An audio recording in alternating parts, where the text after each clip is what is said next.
We are now recording. Thank you. Good morning, everybody. I'm Whitney Thompson, Senior Director for Career and Technical Education for the Illinois Community College Board, and I want to welcome you to implementing Universal Design for Learning in your classroom, online or in person, brought to us by Dr. Amy Julian, who's the Director of the Illinois Center for Specialized Professional Support, and Sarah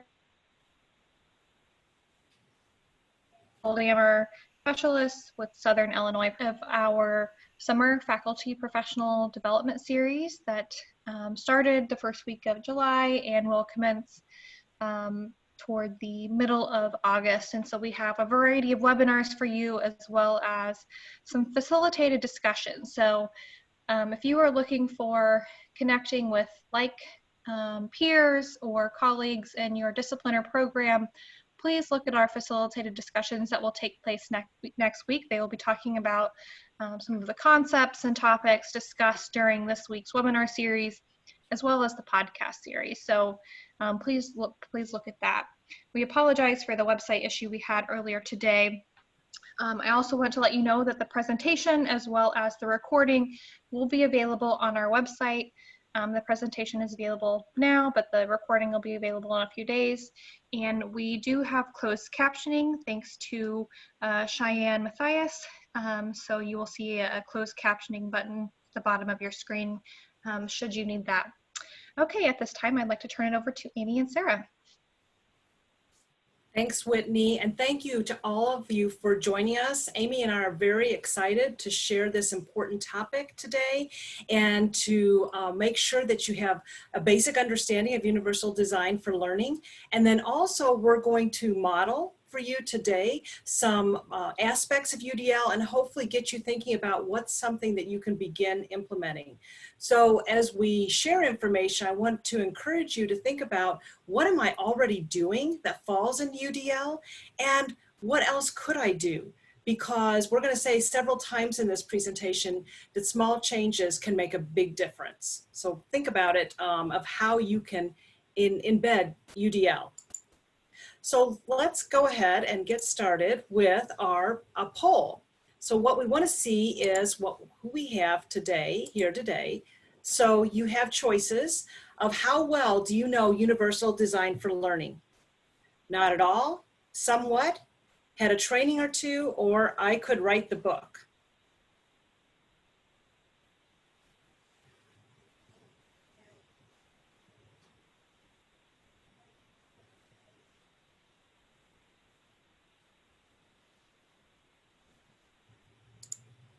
Okay, and I'm going to give just a minute for a few more people to put in the poll.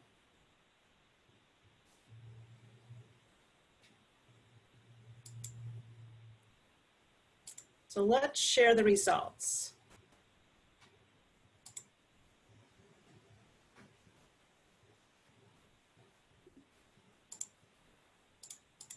Okay. So hopefully you all see, do you see my poll, the results?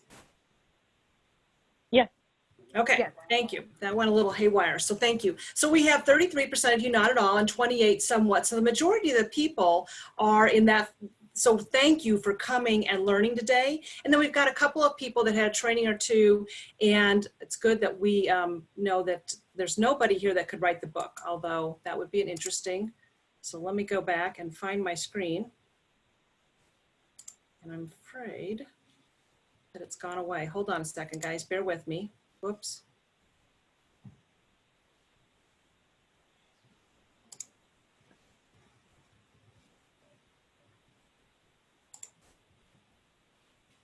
Oof. Just select your app, the Zoom app, if you see that window instead of your whole screen. Okay, hold on. You know what happened is my my Google went away. So let me, hold on a second.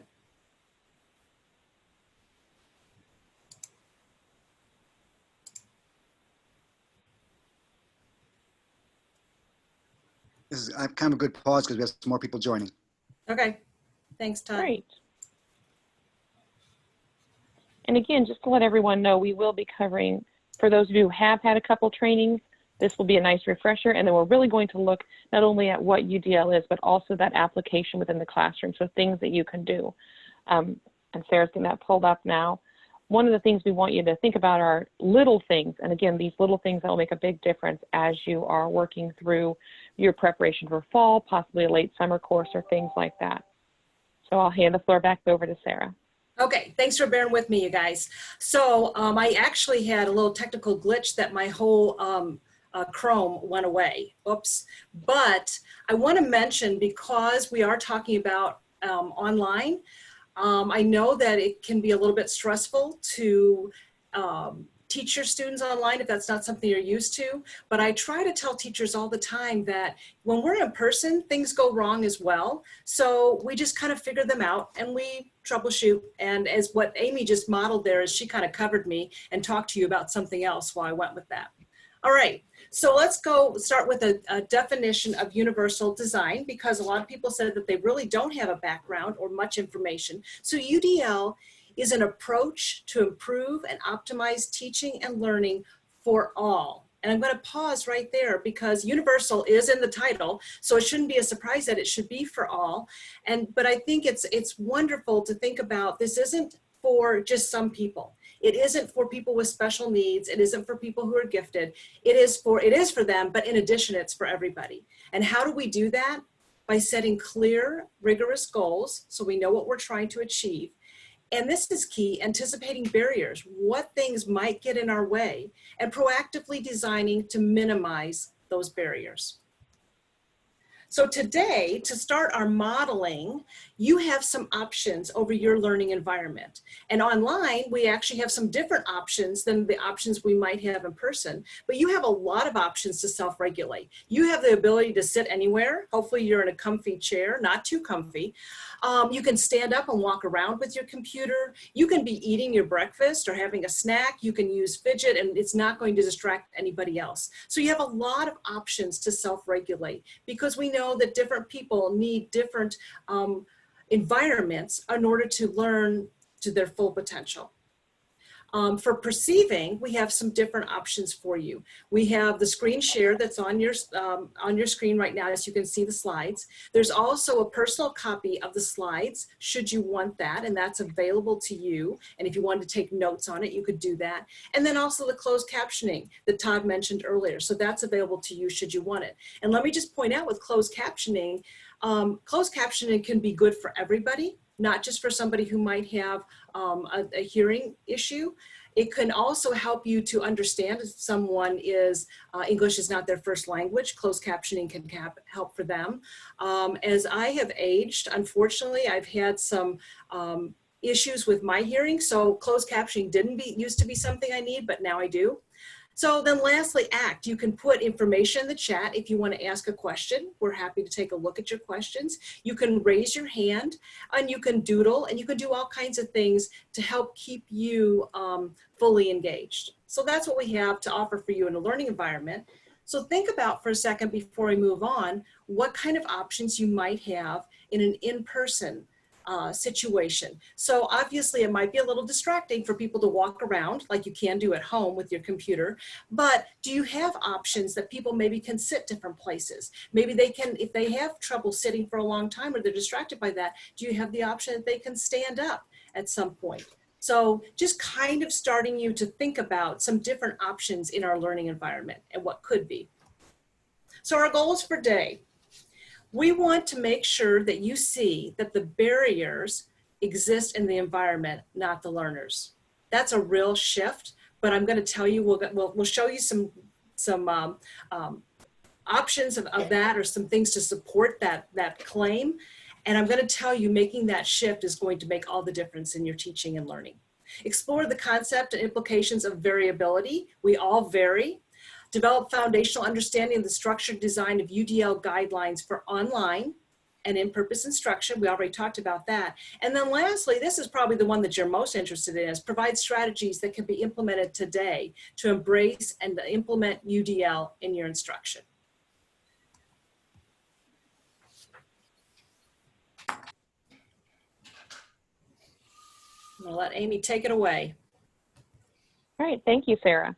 So UDL has core concepts, which are the why, the what, and the how. And the why really focuses on architecture. So looking at what are those things within our environment. So Sarah spoke a little bit about being able to walk around. Everyone has different things that they use to focus. I have a son who doodles all the time. If he's listening, he's doodling. If he's not listening, that's when his mind is wandering. But what we're looking at with architecture, we're looking at what are those physical things. And a lot of people stop there when it comes to UDL. They don't really look at the neuroscience and the learning parts of it. So a lot of faculty that we've dealt with or that I've presented with have said, yes, UDL is something that I can do physically in my classroom, but I'm not sure how to do it online because it's a physical thing. But we're here to tell you today that it's really not. So the why is the architecture, the why is the neuroscience, what behind it, what are we going to talk, we're going to talk today a lot about variance and variability, and what does that mean? And then the learning aspect of it is how we all learn differently and what are those modifications that we can make. Engagement and practice. So she's put some great terms there. Engagement and practice, sustain effort and persistence, and then engagement and practice, optimize the relevance, value, and authenticity. So one of the things that UDL speaks about often is that connectivity. How do we show relevance? How do we show what we're talking about in an application back? Many of you, or I understand many of you to be, because I'm not seeing your faces, are career and technical education teachers. And that is something that we do and we excel at in career and tech ed, is showing that application. So a lot of things that Sarah and I are going to talk about today are going to be either nice aha moments for you or something that's like, oh, that's pretty easy. I can incorporate that as well. So it'll be fun to kind of explore through UDL for you. Sarah, anything you want to add to that slide?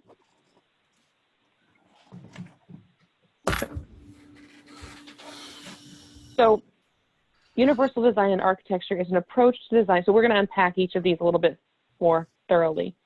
And universal design is architecture is an approach to design that works to ensure products and buildings can be used by virtually anyone, regardless of their level, ability, or disability. And this is something that those of you who have seen me in the civil rights review arena or have talked with me in that arena, universal design really holds true to that 504 compliance. So how do we look at architecture and make it accessible for all persons?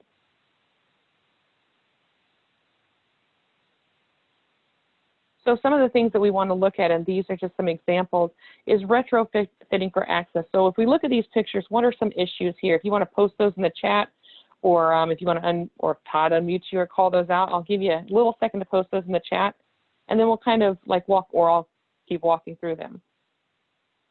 Take a second and look.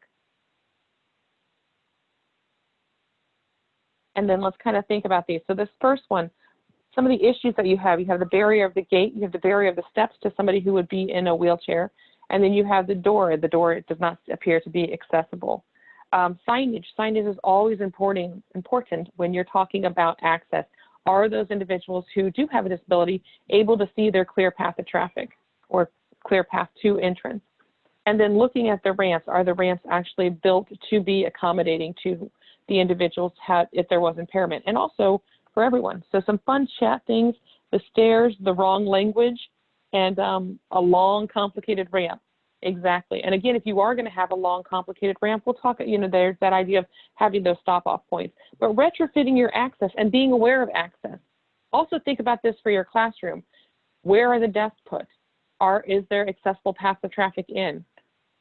Is it set up in a comfortable manner? Right now, the big focus is social distancing. We are all well aware of the COVID-19 pandemic and how we are going to be retrofitting our campuses to be adapting to this new normal that we have. So what does those social distancing of the desk, how does that make sure that that's still accessible as we're looking at having in-person classes?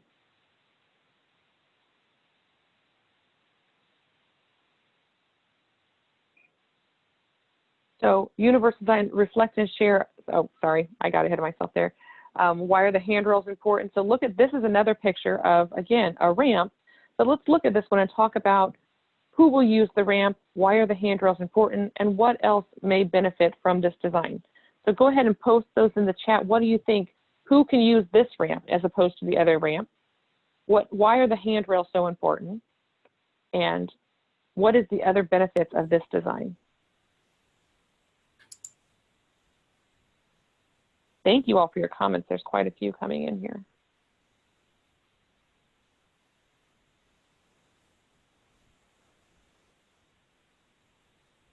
So a couple things. Aesthetically, this is a very pleasing site, right?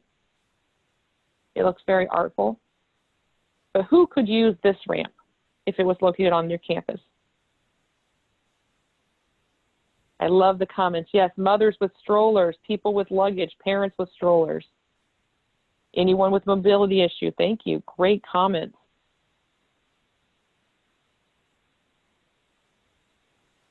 I love the comment. Anyone can use this, and it doesn't look like it was specifically designed for a disabled person. That's excellent. That's really the breadth of universal design there. Delivery guys with carts and boxes. So when we talk about universal design and the concept of architecture, we're really talking about the idea that, yes, it does make things accessible for all and for our students who do have mobility issues, but at the same time, it also benefits everyone. Great comments. All right, we'll keep moving along here.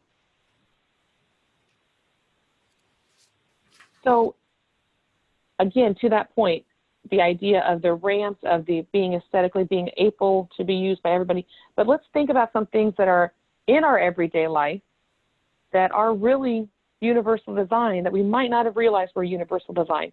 Anyone walk through an automatic door lately? That's the universal design. Those curb cuts that allow you to know when the curb is shifting and will slow you down if you're pushing those strollers or hauling luggage. Easy grip tools. How many of you used those this morning? Anyone peel a potato lately? Come on, we've been having all kinds of fun cooking at our house anyway. And looking at everything from screwdrivers to baking tools that are shown here, there is a real embrace of ergonomic and easy grip tools, which all do accompany that universal design. And then another fun feature that we are using today is the closed captioning. So allowing, and that's a fun fact or a fun way to do that for your online courses, something that you can do that really embraces universal design. If you want to pick one little thing, you can look at closed captioning. And there's two ways to do that, depending on the platform you use. Zoom does have closed captioning for you that can be edited as we're doing today. And then in addition to that, presenting in Google Slides, if you turn on closed captioning, that's fairly accurate as well. And that allows you to have real-time access to your information. In addition, if neither one of those is available, if you then post your classes or your sessions or your lectures on Zoom, that will do closed captioning, and you can actually go in and grammatically edit the closed captioning on Zoom. On YouTube. So you have the option of after, during, and engage with, and all kinds of different things. But I do encourage you, as you're looking to live lectures for fall, be sure you're including that closed captioning. It will not only help those individuals who need closed captioning, but it'll help all of your students. Hey, Amy, could I add on when you have the closed captioning? Please just do. Some other options or some other thoughts as we're like exploring the importance of universal design for learning. I had someone recently tell me that they turned on the closed captioning when they did watched the musical Hamilton that's now streaming on Disney, and I'm not a paid endorsement for Hamilton, but they said there were so many words that turning on the closed captioning helped them to really be able to listen to everything that was being said. So I love that little side bar to that. And also the automatic doors, now we're like trying not to touch stuff. So what a great option for us as well. And somebody else joined in the chat saying about for bikes that the ramp's helpful for that too. And yeah, so, and there was a question about closed captioning in Zoom. That is an extra feature normally, but in Google Slides, as Amy mentioned, that is a free feature in Google Slides that you can turn on closed captioning. It is not perfect. I'm going to tell you it's not perfect, but it is better than nothing. So just mention. Hey, Sarah. Yes. Can we ask Cheyenne? Cheyenne, are you using Zoom to do this closed captioning, or using some other software and just putting it on there? Just live stuff you're doing? Actually, I do it myself. When I type, I have a special foot pedal that helps me type faster. So that's how I caption. And then sometimes I'll use like Studio on Canvas, which is an LMS system. They also do captioning that you can go back through and edit it just like YouTube Studio. So Okay. that's a good option. I think Zoom, I think I read online that if you record your Zoom meeting to the cloud, you can then have Zoom will actually can do some closed captioning for you, I think. Or unless that's when you have someone else that comes in and do it for you. But it has to be Yeah, Todd, recorded to the cloud. Zoom has a, yeah, no, but Zoom has a feature on certain, Zoom has a lot of varieties. On one of the one that ISU has, and I don't know which one all of your colleges have, but the one that ISU has, you just click a button and it can be live closed captioning. Okay. And then Justin, you had a question about closed captioning your in-person lectures. If you're talking about in-person online, yes, Google Slides will do that. If you wanted to do it in person and have the screen showing up behind you as you're talking in your classroom, Google Slides will do that as well because it records to your computer. One of the other benefits of, and again, I'm not selling Google Slides, I've just used a lot of stuff to get accessibility out there to individuals. But looking at the way in which when you're presenting, if you have a microphone in a closed space, and you can, so for example, if Sarah were to do this today and she turned on her microphone, we've done this with Cass several times where everyone on the panel can also be closed captioned, which is really nice. So just there's a lot of options out there. Look, again, those are the ones that we've seen that are most effective, but depending on what platform you have in Zoom, we have Zoom Education at ISU. It's not Zoom for Business, it's Zoom for Education, and they have an automatic closed caption option. Again, none of them are perfect. There's a lot of wills that will be wells and things like that, but again, better than no closed captioning at all.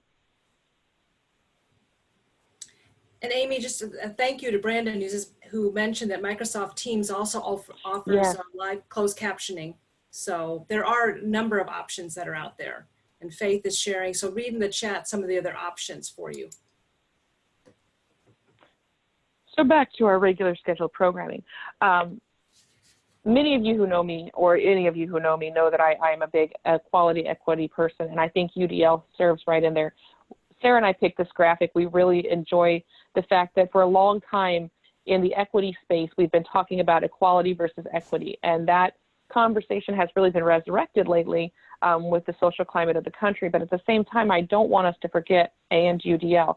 So this first box here depicts equality. Everybody has the same box, everybody has the same view, but everybody's not the same person, correct? Yes. When we look at the second box there, that's equity. The taller gentleman is still able to see over the fence, but he doesn't need a box. And the little guy in the yellow shorts there, he does need a couple boxes to be able to see, and then everybody has that equal opportunity. Everyone gets what they need to be successful. When you look at universal design, you look at the idea of the environment is set up that everyone can see. So instead of a solid fence, there's a fence that everyone can see through.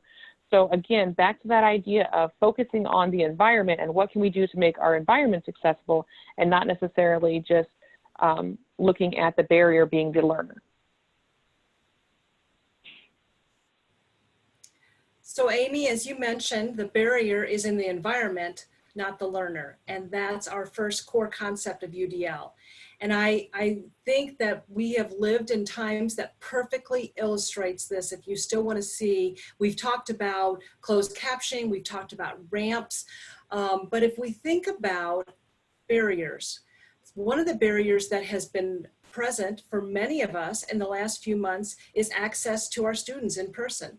And so we've fortunately have a lot of technology options for us, but I've had teachers lament to me quite often the last couple of months, I'm a really good teacher, but I just have a hard time with this technology. So the technology is the barrier that's standing. Sometimes it can also be the accessibility feature. But if we have trouble with the technology, or if the technology doesn't work someday, then that's the barrier in the environment. It's not the learner that's having the trouble. So I want you to think about that. If you've had any frustration over the last couple of months, or if you felt unsettled or uncomfortable because you were asked to provide teaching in an environment that wasn't familiar to you, that will help you to think about, for some of our learners, you can fill in the blank. There's a lot of different ways that they may not be able to show us what they fully can do because the environment is a barrier for them. And I'm not just talking about technology, I'm saying even in person, maybe there's something there that's preventing them from being able to be the most effective and efficient learner that's possible. So let's reflect a little bit. What resonates with you so far? We've got a lot of great comments that have already come in about the things that you're doing in your classroom. And I love that there's already the community that you're helping each other. Hey, here's another option. But what resonates so far is, has anybody had an aha moment yet? Hopefully you have, of something else that you can start thinking about with your students. What questions do you have, and what might work in your context? So if you would, you can either raise your hand if you want to share some information and we can unmute you, or You can post any comments in the chat. Again, look at that idea, multiple measures of interaction. See, we're demonstrating what we're talking about. So if you want to raise your hand, Todd would be happy to unmute you. And I think Sarah has capability to unmute you as well. But also if you want to just comment into the chat box, what are some things that have resonated?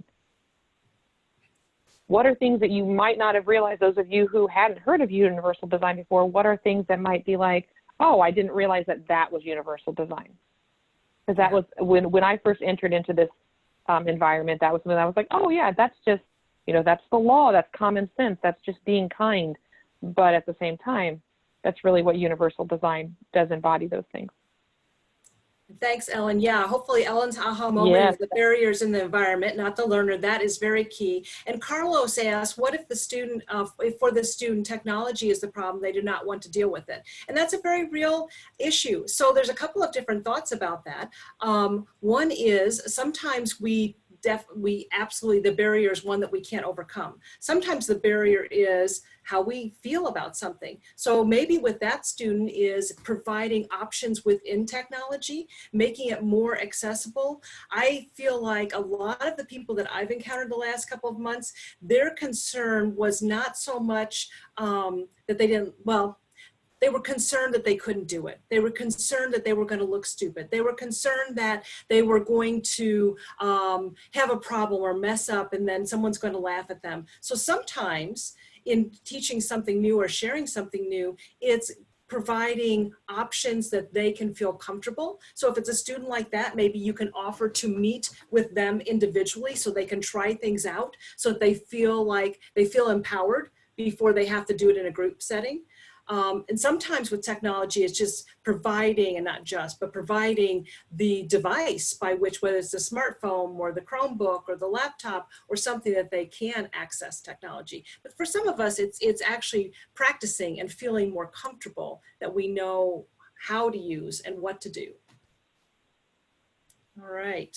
So keep thinking about what are ways that will work for you in the context of your classroom as we unpack a little bit more about UDL. So Amy's talked about the barriers in the environment, not the learner. Let's look at the neuroscience portion of for our second UDL core concept. And here's our old view of the brain. We have the dyslexic brain looked one way and the normal brain looks another way. And that is true. There is some differences in brains, but the new version or the new way of thinking, neuroscience tells us now that everybody can learn. It's not that there's a blockage and they can't learn. It's just that there needs to be different neural pathways. There needs to be different options and access for us. So this is not what we know anymore. Neuroscience has shared information with us to let us know that we have plasticity, that variability is the norm. We used to think also that after a period of time, the brain didn't grow and learn anymore, and we absolutely know that that is false. We are forming new neural pathways all the time. And one of the things that that tells us also is that variability is the norm. There's not an average. We're all special in our own way. And the good news is not only is variability the norm, but we can plan for variability, which gives us a couple of a video that we'd like to share with you. And it's called The Myth of Average. And it's Todd Rose from CAST, the Center for Applied Special Technologies. And so we're going to share that with you, but I'm going to tell you, because we want to make sure we model options, and this could be an option for in-person or online. We're going to have the video and we can watch it together. Or if you're a person that really likes to read, there's a couple of options for you. And the first, in the chat, early at the very beginning, if you scroll up, I put the link to take you to the article. If you would rather sit and read, you can mute us for a minute and read the article. So in thinking about for our classrooms also, this is an option we can give them is try this one or this one, and you're fine with either one. So let's move along and bring this video up. And again, we're not going to show you the entire video. We are going to show you some snippets of it. This will be available to you following. 52. I'm sorry, Amy, didn't mean to cut you off with Todd. No, you're fine. Just following the webinar, so you can go back and watch the whole thing. Or if you want to share this out with your friends, neighbors, staff, children, I mean, I think it'd be a great thing. We both really enjoy this video, so I think you'll enjoy it as well. Oops, went away.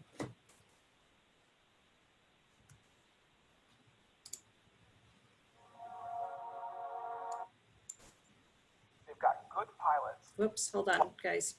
I was trying to go ahead and I went a little too far. Okay, there we go. It's 1952, and the Air Force has a problem.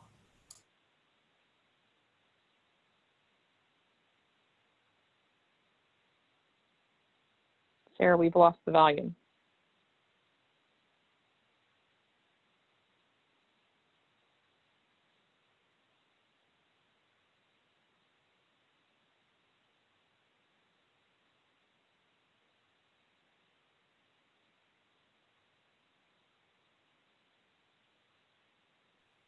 Thank goodness for closed captioning.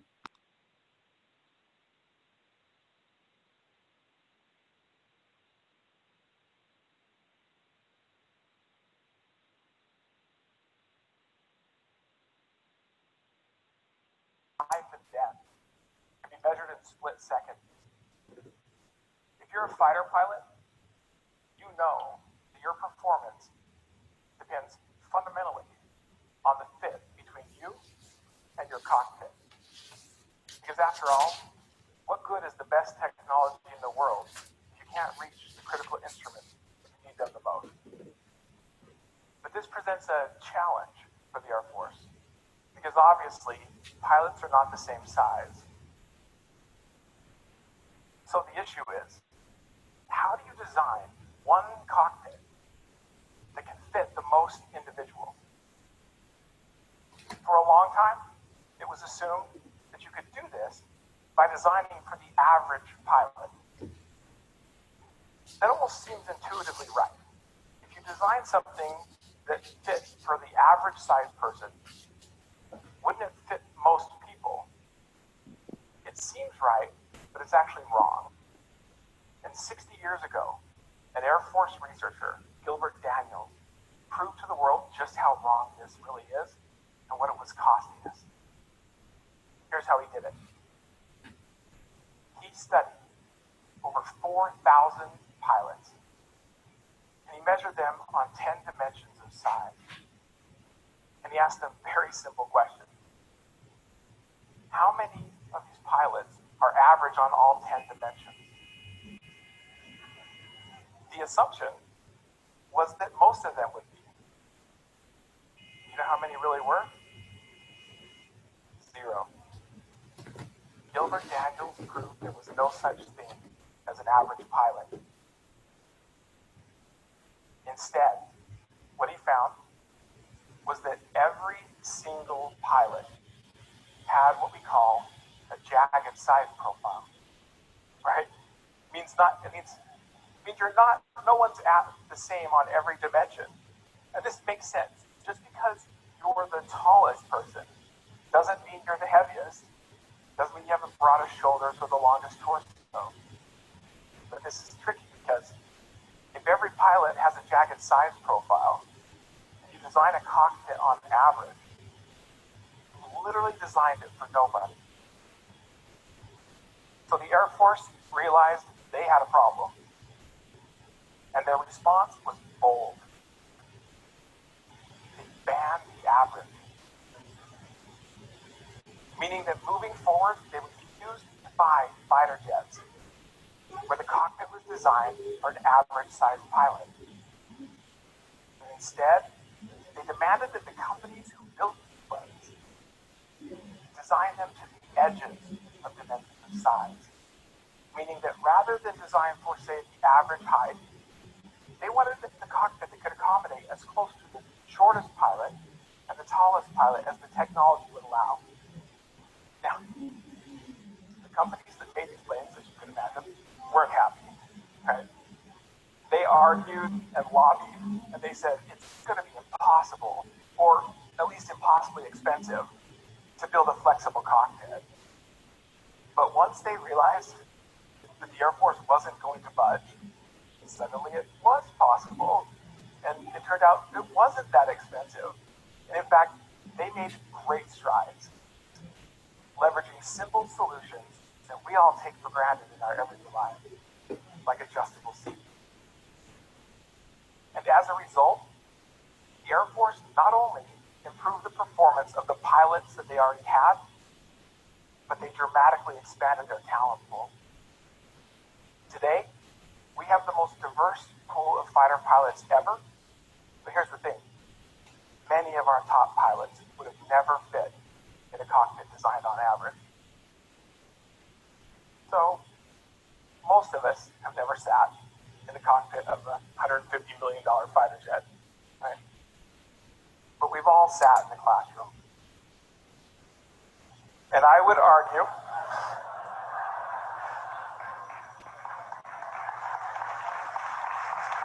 I would argue that these are the cockpits of our economy. And I think we all know that we have some problems. We're spending more money than ever before, but we're getting worse results. Whether we're talking about declining test scores in math and science, or our dropout crisis. You probably know that we have over 1.2 million dropouts every single year in high school in this country. What you may not know is that at least 4% of those dropouts are known to be intellectually gifted. That means we're losing over 50,000 of our brightest minds every single year. So we know we have a problem. But do we know why? So far, we've been content to blame the student. We blame the teachers. We even blame the parents. But here's the thing.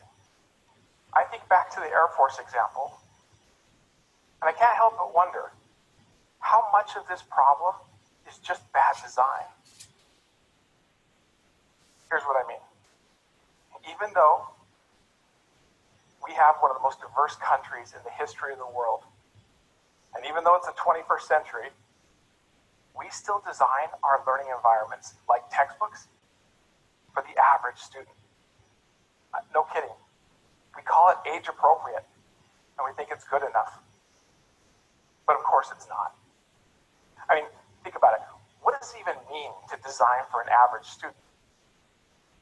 Because a student is not one-dimensional, like struggling to gifted. Students vary on many dimensions of learning, just like they vary on dimensions of size. Here are a few obvious ones. And just like size, each student, every single one of them, has a jagged learning profile. Meaning they have strengths, they're average at some things, and they have weaknesses. We all do. Even geniuses have weaknesses. But if the fighter pilot example has taught us anything, it's this. If you design those learning environments on average, odds are you designed it for nobody.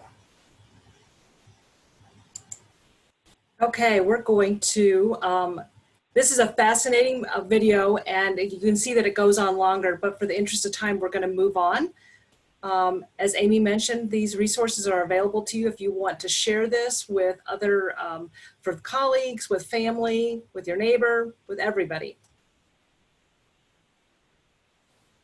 Well, let me turn it back over to Amy.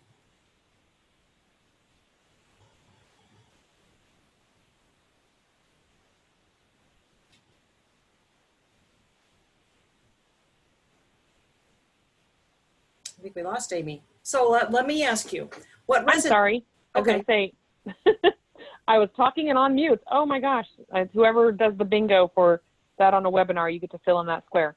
What I was saying is, please think about what resonates for you so far, what questions you have. What did you all think of this video? Was that kind of a aha moment for you? If you'd like to, and you have a reaction and you'd like to speak, down at the bottom, if you scroll down there, it says closed captioning, and then beside that is reactions. You can throw your thumb up, or you can applaud, things of that nature. If you're new to Zoom, that's where that is, and then that's also how you can turn on your closed captioning for Zoom, if you have that on your platform.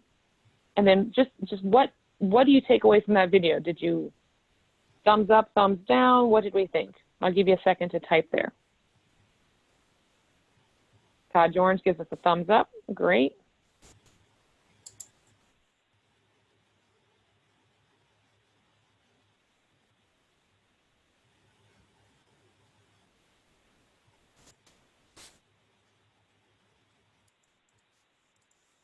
And I had posted while we were watching, you know, how many of these things do you think of that we see in our everyday lives? I mean, when you get in a car, how many things are adjustable in your car? Think of that stroller with the parent. How many things are adjustable on that stroller?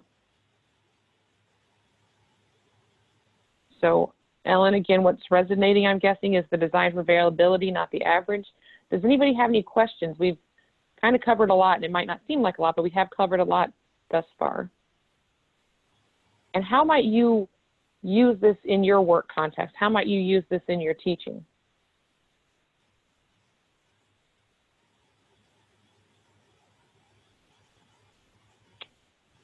I'm going to say we're going to keep moving forward. We've got some great comments coming in. But just for the interest of time, I do want to keep us multiple modes of assessment. Absolutely, Justin, fantastic. Love that. And looking, yes, go ahead, Sarah. Just to add to what Justin said about multiple means of assessment, you know, if everybody wants to be assessed in a way that they feel like that they can shine, so we need to make sure that we provide multiple ways to be assessed. I had a professor in college who at the end of the semester for the final, instead of a multiple choice or an essay test, we each had to make an appointment with him, sit down, and he only had one question on the final exam. What did you learn in this class? Well, to somebody like me, that was like, oh, great. I just started talking until finally he said, please be quiet. You've said enough. But for somebody else, they might have hated that. They would much rather write or take some other type of test. Oh,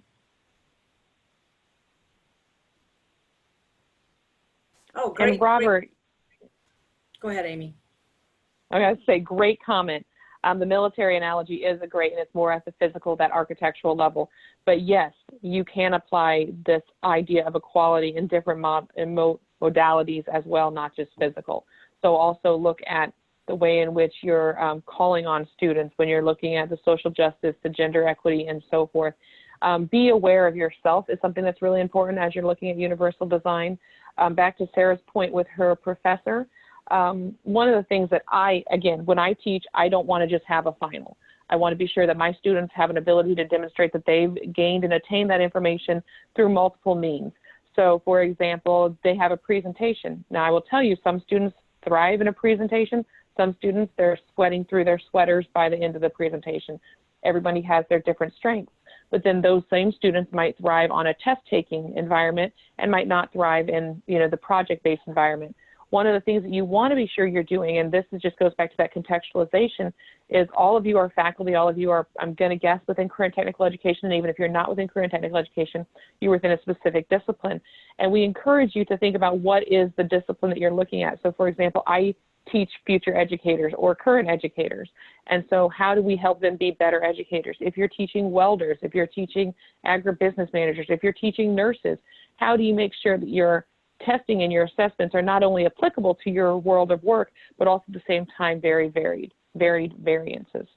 But yes, be sure that, universal design is not just the physical, it is beyond the physical into also the way you instruct, being sure you're aware of all of those different things that you can encounter.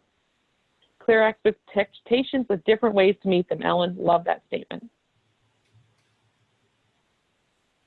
So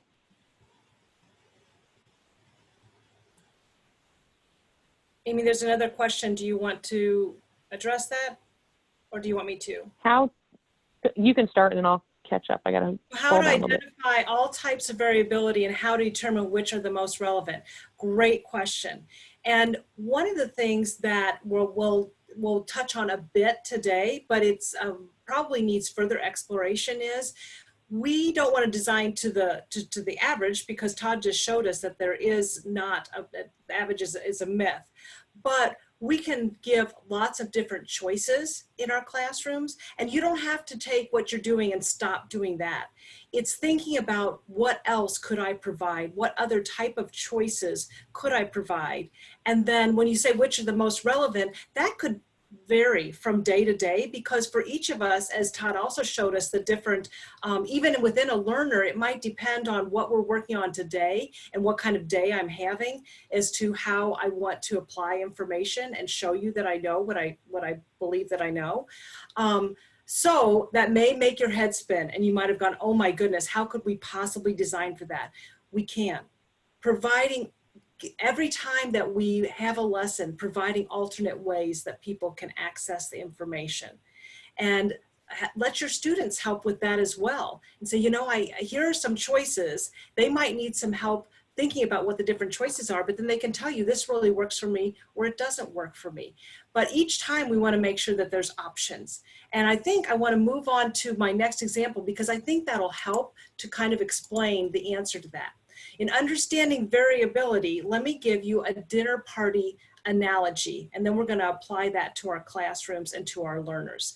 So let's say I'm going to invite you all over. I happen to love to cook, and I love to have people over in other times. So when this is all over, everybody's invited to my house for a dinner party. And I'm going to, in this analogy, I'm going to make some Mexican lasagna. So I'm not sure if that picture on your screen looks good to you or not, but that's what I'm going to be serving. So is anybody, you know, like that's what I'm serving. Does anybody have a problem with what I'm serving? Do you think you're going to enjoy my dinner party, or do you think you're going to have a problem with the food? What about you, Amy? Do you want to come to my house and eat Mexican lasagna?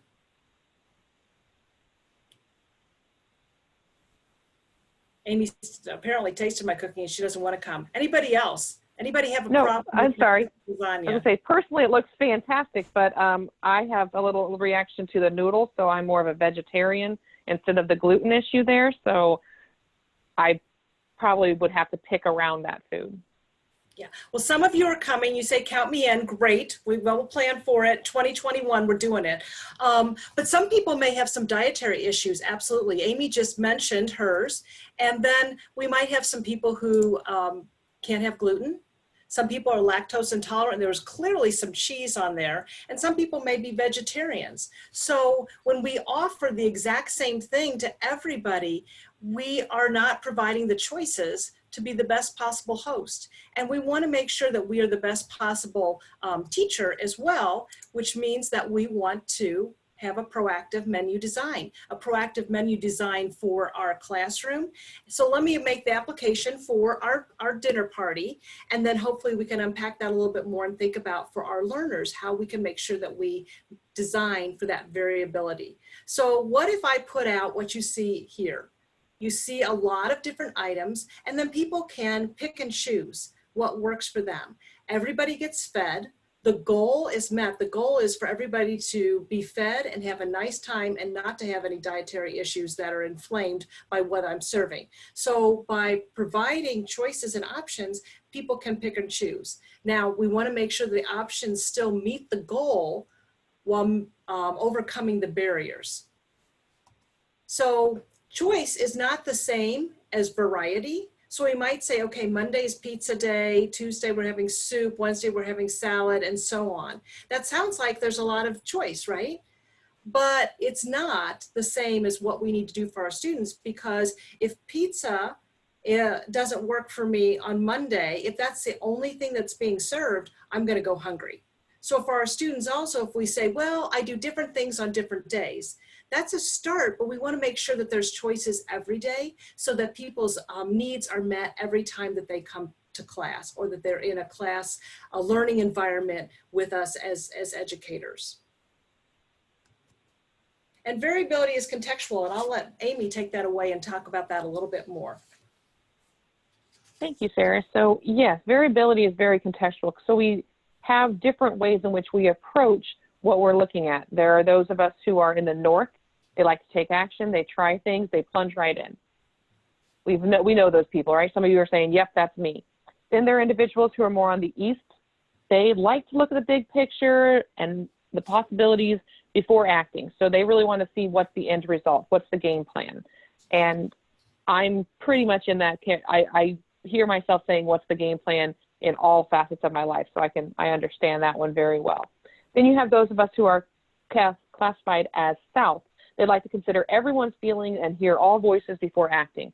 So those are the individuals who are like, I want to get everyone's input. I don't want anybody to be mad. I don't want anybody to be upset. I want everyone to feel that they have a voice. And depending on, and again, the other thing with variability being contextual, you also might maneuver through these in different situations. So for example, the action that you have with your children is going to be different than the action that you have with, I mean, even though home and work have been blended a lot, how you communicate with your children or your spouse possibly is different than how you communicate with your friends and different than how you communicate with your coworkers. And then the West likes to know the who, the what, the when, and the how of what they're doing before they take an action. So when you put all these people together, and again, depending on the situation, so depending on the class they're taking with you, and I'm sure you've encountered this, you have James in one class and he is just doing excellent and doing everything you need him to do. And then the next class is something possibly a little bit more challenging. And he was a North for the first class you had with him, and you come back, you see him again, he's more around the East perspective. And that's okay. We're all very varied individuals. I'm just reading that some people don't like hot, spicy food. So we're going to give you some scenarios here and walk through these. And I know we're getting close to our time, so we're going to make these kind of quick. Scenario one, you're at the grocery market. You are a grocery shopping in a market you know very well. What do you do? A lot of us just plunge right in, right? Though now, again, environment has changed. Now you might have to be sure you have that mask before you walk in. Be sure you have all these other things. Make sure you're keeping your social distance, all of that good stuff. The East, maybe you look at the big picture. What do I need today? Some people just run right in like, oh, what looks good? Some people make a list. Look at the big picture. What do I need today? What recipes am I making this week? What do I need to have on my grocery list? If you're not from the South, but if you are a South variant person, you consider others' feelings. So my husband really likes this kind of potato chip. If they don't have that, do I get him something else or do I get him nothing at all? Consider the feelings of who you're serving for. And then the West pays attention to the details. And those details would be, again, if anybody's ever done online shopping, you can choose whether or not you can substitute. And somebody who is more of a controlling person like myself is very reluctant to let somebody else substitute when I know that's what I wanted and I ordered. But again, you might not get the object. So looking at paying attention to the details.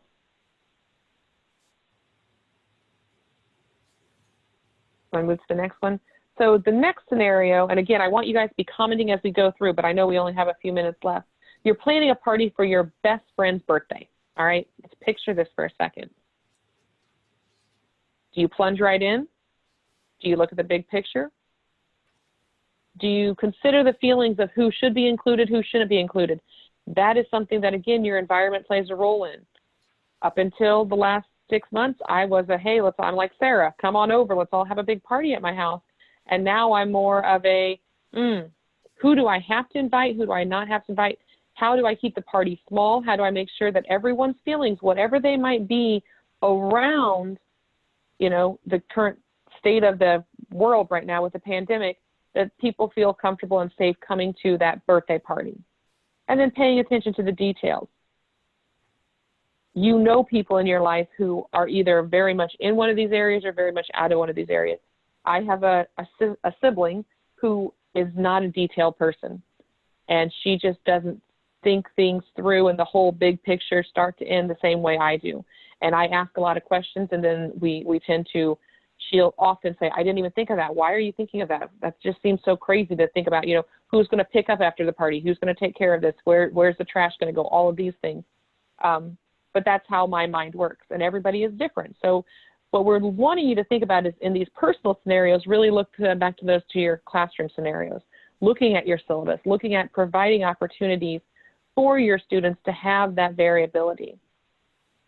Scenario 3, you're on a committee, and we all love committees. That's one thing that we haven't been able to get away from at COVID. We've got lots of committees. That is deciding which curriculum to purchase. And again, where do you fit in this scenario? So I want you to kind of take a second, and I realize we only have about a minute left, but take a second and post in the chat there, since we're using the chat more often, post in the chat there, where do you see yourself at? Are you a north, east, south, or west? Where do you see yourself? Just roll that into the chat there so we can see kind of what the audience is looking like.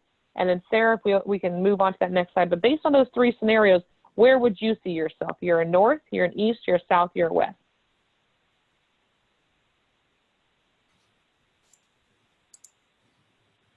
Thank you to those who are participating. Yes.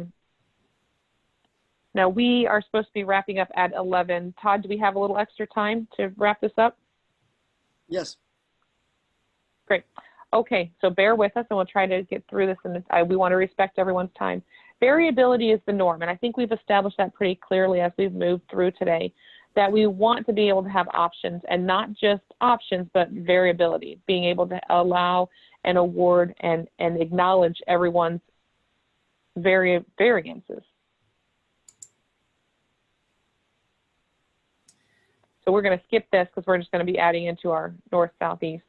And then let's get to the learning part. The barrier is the environment, not the learner. So what we don't want to be saying is this student can't learn, Bobby can't learn, Jenny just doesn't get it. What is the barrier? So that's my challenge to you. You've all had that student. I know I've had that student multiple times that you're just like, I don't get why they don't get it. Or you've had that child in your life that you're like, I don't get how they don't get it. But think of the environment, especially in teaching. What is the environment, not the learner? Variability is the norm. So not having one size fits all is really what I challenge you to do. I mean, if you take anything from this hour that we've spent together, I challenge you to not have your curriculum set up, not to have your syllabus set up that one size fits all. That you, when you look at your curriculum, you can say, those who are really strong at presentation will do this, those who are strong at application can do this, and those who are good test takers can do this. Because we want to be able to have all those methods of assessment, multiple modes of assessment, multiple opportunities, and again, simple things like I'm going to send my syllabus out to my students 2 weeks before class. I'm going to let them know what books they need to be preparing. That's all UDL. I'm going to allow them to see what the whole semester looks like. I'm going to have a timeline in my semester that paints out everything that's going to happen throughout the semester. That some of you are like, yeah, I do that all the time, but that's UDL. Sending that stuff out, making sure they have the materials they need, telling them what to come to class with is UDL. You're going to need a computer. You're going to need an iPad. You need to come with a sharpened pencil. You need to have these particular boots or tools or whatever that they need to be successful in your class. Letting them know that ahead of time and making sure that everyone understands what those things are is UDL. Sarah, I know you have things you want to add. Yeah, well, no, that's all great, Amy. Thank you for sharing. So that brings us to our last UDL concept is learning. And we've already determined that we can design for variability because variability is predictable in learning and can be designed for.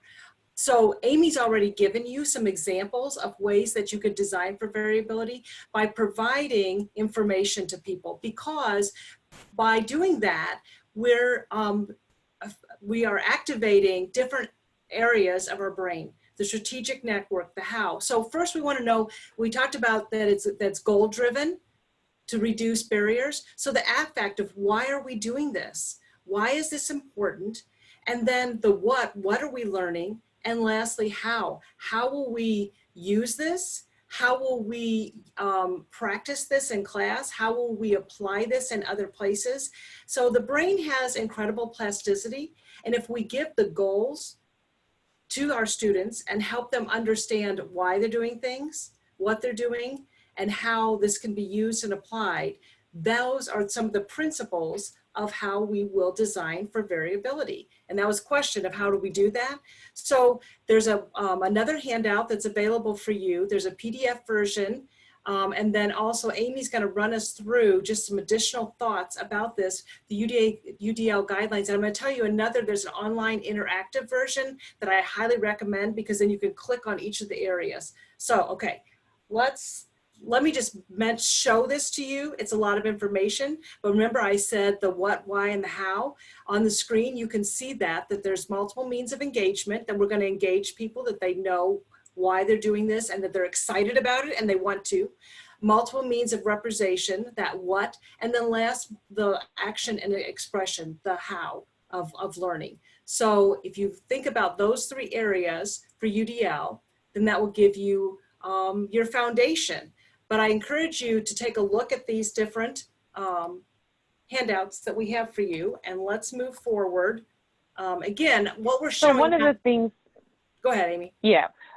We're showing the overview. I want you all to know that there's going to be additional professional development on this that is going to be available from both SIPDC and ICSPS moving throughout the year. This was really an introduction, and we really wanted to show you some ideas of what it was and how it applies to your classroom. And so the why, the what, the how is very important. But again, I think we got a little overloaded with our 44 slides for an hour. So we get excited about this topic, but I want all of you to know, and each and every one of you are invited to attend the upcoming professional development. I will be sure that Whitney has that to share out with this listserv, and allow you all to engage with UDL as we move through the course of the year. And there will be some nice 90-second videos, but in addition to that, some opportunities for interjection with one another and conversation. If you're interested in continuing your learning around UDL and how you can implement it, that will be supported throughout the fall and spring semester. So with that, Sarah, yeah, we can just kind of wrap up, because I know people's time is valuable. So that Yeah, brings us to a couple of final thoughts. UDL is not a checklist. It is a way of teaching and learning. So we want to infuse UDL based on what the goal is. So every time that you're teaching something, you want to think about what are the multiple ways of engagement, of representation, action, and expression. So we want to teach students how to learn, not just what to learn. And so that really is setting the table for learning. It's kind of like providing the utensils to eat that food with, to eat the learning with. It's not just here's the information, it's teaching our students how to learn, which is very important. As Amy said, we will have some follow-up webinars, some trainings for you about that. And here's the last thing to keep in mind. Don't stop doing what you're doing.